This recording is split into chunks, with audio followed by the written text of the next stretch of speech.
요양보호사, 궁금하신가요? 낯선 일의 문 앞에서. 안녕하세요. 오늘도 찾아와 주셔서 감사합니다.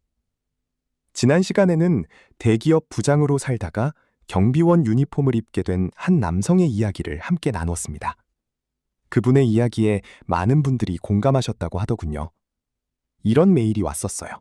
제 남편 이야기 같아서 혼자 울었습니다. 그 한 줄이 오래 마음에 남았습니다. 오늘은 조금 다른 이야기를 드리려고 합니다. 많은 분들이 요즘 한 번쯤은 들어봤을, 그리고 어쩌면 직접 알아보셨을 수도 있는 직업, 바로 요양보호사 이야기입니다. 이 일을 두고 이런저런 말들이 많습니다. 힘들다, 그래도 일자리가 있다, 보람 있다, 쉽지 않다. 그 말들이 다 맞기도 하고 다 틀리기도 한 것 같습니다. 오늘은 요양보호사라는 일이 실제로 어떤 일인지 솔직하게 천천히 들여다보겠습니다. 그리고 이 일의 문 앞에서 망설이고 있는 분들께 마음 한쪽이 따뜻해질 수 있는 이야기를 드리고 싶습니다. 요양보호사, 도대체 어떤 일인가요? 요양보호사, 이름은 들어봤는데 막상 설명하려면 애매한 분들도 계실 겁니다. 한마디로 말씀드리면 몸이 불편하거나 혼자 생활하기 어려운 어르신을 곁에서 도와드리는 일입니다. 더 구체적으로 말씀드리면 이런 일들을 합니다. 식사를 챙겨드리고, 화장실을 드나드는 걸 도와드리고, 몸을 닦아드리고, 집안 청소를 하고, 때로는 병원에 함께 가고, 그냥 옆에서 이야기를 들어드리기도 합니다. 어떻게 들리시나요? 어렵지 않을 것 같다고요? 아니면 좀 막막하다고요? 사실 이 일은 딱 잘라 말하기가 어렵습니다. 체력도 필요하고, 인내심도 필요하고, 따뜻한 마음도 있어야 하거든요. 어느 하나만 있어선 오래 하기가 쉽지 않습니다. 일하는 장소도 다양합니다. 크게 두 가지로 나뉩니다. 하나는 요양원이나 주간보호센터처럼 시설에서 일하는 경우입니다. 여러 어르신을 함께 돌보는 방식이라 혼자 무언가를 다 결정하기보다는 팀으로 움직이는 느낌이에요. 출퇴근 시간이 정해져 있고 동료들이 있다는 게 장점이기도 합니다. 또 하나는 재가요양이라고 해서 어르신의 집으로 직접 찾아가는 방식입니다. 하루에 2~3시간씩 정해진 어르신 댁을 방문해서 돌봐드리는 거예요. 혼자 일하는 경우가 많고 어르신과 1대1로 시간을 보냅니다.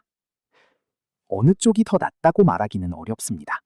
사람마다 잘 맞는 환경이 다르니까요. 사람 많은 곳이 편한 분이 있고 조용히 한 분 한 분 챙기는 게 맞는 분도 있습니다. 자격증은 어떻게 따나요? 요양보호사가 되려면 국가 자격증이 필요합니다. 어렵게 들리실 수 있는데 의외로 접근하기 어렵지 않습니다. 교육 시간은 총 240시간입니다. 이론 80시간, 실기 80시간, 그리고 실습 80시간으로 나뉩니다. 요양보호사 교육원이라는 곳에서 배우는데 전국 각 지역에 다 있어요.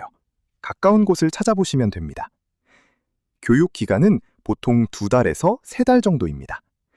매일 나가는 방식도 있고 주 몇 회씩 나가는 방식도 있어서 본인 상황에 맞게 선택할 수 있습니다. 교육을 다 마치면 국가시험을 봅니다. 필기와 실기로 나뉘는데 시험 자체가 아주 어렵다고 알려져 있지는 않습니다. 교육을 성실하게 들으신 분들은 대부분 합격하십니다.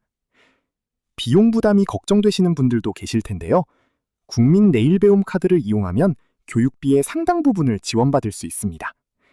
고용노동부 고용24 사이트나 가까운 고용센터에서 확인해 보시면 됩니다. 자격증을 취득한 이후에는 요양보호사 인력 파견 업체나 지역 재가센터에 등록하는 방식으로 일을 시작합니다. 등록하면 연락이 오기도 하고 직접 지원하기도 합니다. 솔직하게 말씀드릴게요. 이 일의 어려운 점. 좋은 면만 말씀드리는 건 정직하지 않겠죠. 이 일에는 분명히 힘든 부분이 있습니다. 첫 번째는 몸이 힘들다는 겁니다. 어르신을 이동시켜 드릴 때, 침대에서 휠체어로 옮겨 드릴 때, 목욕을 도와드릴 때 생각보다 체력 소모가 큽니다.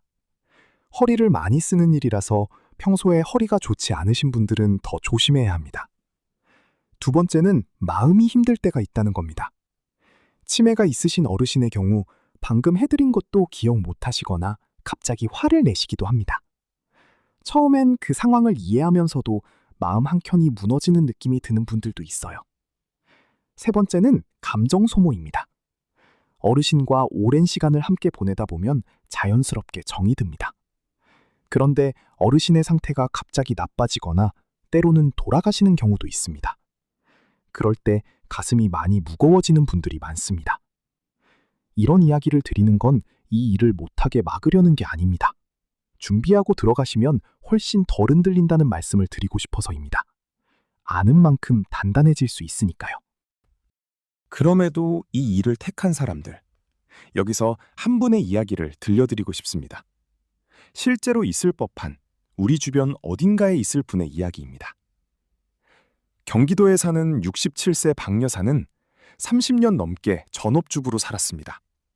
아이들 다 키우고 남편 뒷바라지하며 살다 보니 어느새 아이들은 결혼해서 떠나고 남편은 먼저 세상을 떠났습니다. 혼자 남겨진 집안이 너무 조용했습니다. 텔레비전을 켜도 허전하고 밥을 해도 먹을 이유를 모르겠는 날들이 이어졌어요. 어느 날 동네 복지관에서 요양보호사 교육 안내 전단지를 받습니다. 처음엔 그냥 지나쳤어요. 남 닦아주는 일을 내가 할 수 있을까? 나이도 많은데 배울 수 있을까 싶었거든요. 그런데 두 번째 마주쳤을 때 왠지 발이 멈춰졌습니다. 전단지를 들고 집에 와서 한동안 테이블 위에 올려두었습니다. 며칠을 두고 봤어요. 결국 교육원에 전화했습니다. 직원분이 나이 걱정은 안 해도 된다고 60대, 70대 분들도 많이 하신다고 말해줬습니다. 그 말이 용기가 됐습니다.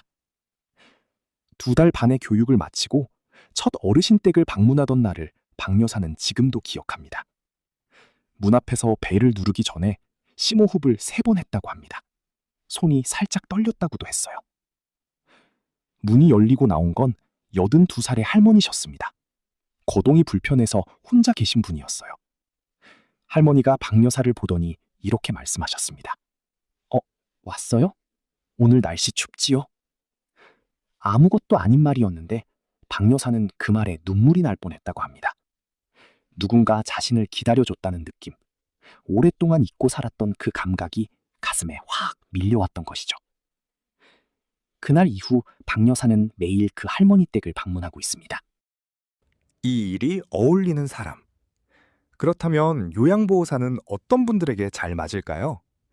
누군가를 챙기는 게 자연스러운 분들에게 잘 맞습니다.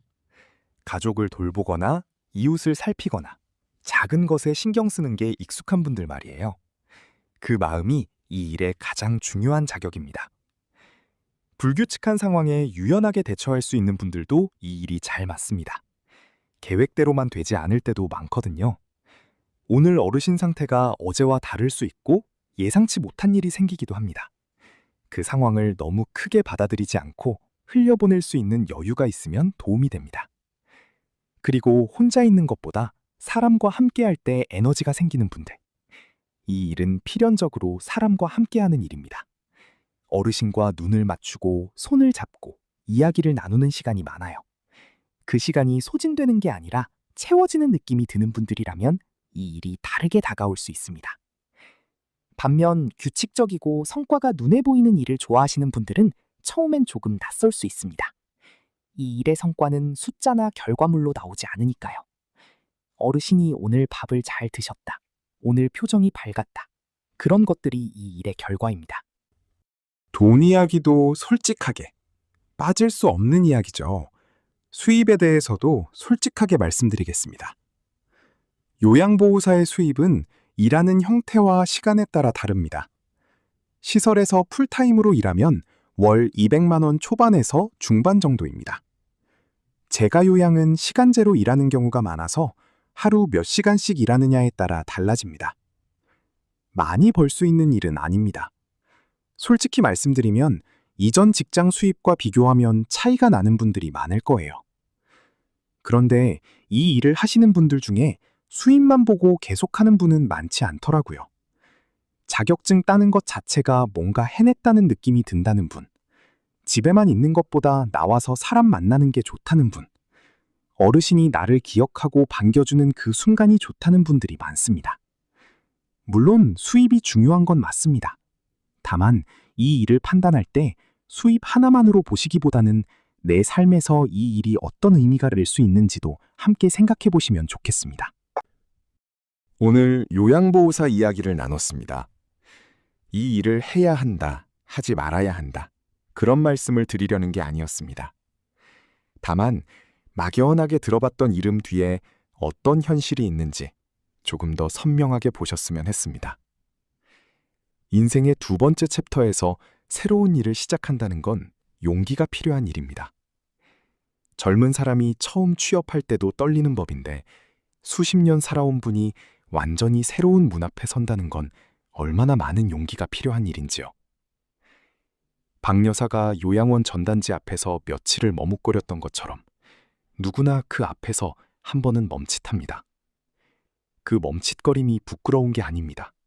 오히려 그게 진지하게 생각하고 있다는 증거입니다. 지금 어떤 일 앞에서 망설이고 계신가요? 아직 답을 내리지 않아도 괜찮습니다. 천천히 조금씩 가까이 가다 보면 어느 순간 자연스럽게 한 발이 떼어지는 날이 옵니다. 그 문 앞에서 벨을 누르는 순간이 여러분에게도 오기를 바랍니다. 오늘도 함께 해주셔서 고맙습니다. 그 세월 우리 다음 시간에 또 만나요.